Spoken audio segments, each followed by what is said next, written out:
আসসালামু আলাইকুম। Welcome back to my channel. এখানে আমি সবকিছু রান্নার জন্য গুছিয়ে নিয়েছি।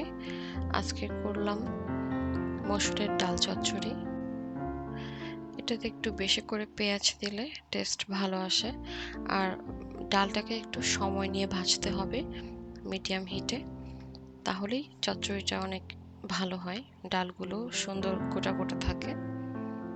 এখানে আমি হলুদ দিয়ে সুন্দর করে ভেজে নিয়েছি যাতে হলুদের গন্ধটা না থাকে। আর নামানোর আগে যদি থাকে অবশ্যই ধনিয়া পাতা দিতে। আমার কাছে ফ্রোজেন ছিল, সেটাই আমি দিয়েছি।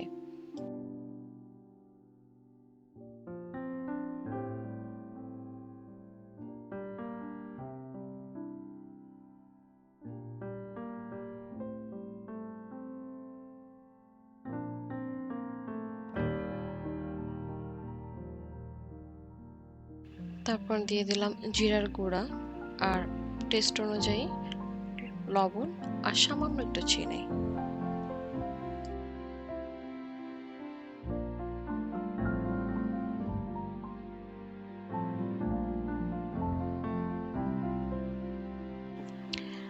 এবার সবজিটা রান্না করছি সেম ভাবেই, শুকনা মরিচ আর জিরা ফোড়ন দিয়ে।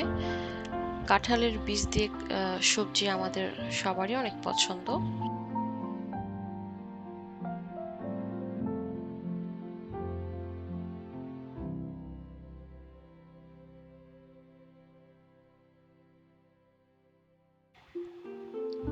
আমার রান্না কমপ্লিট। Thanks for watching.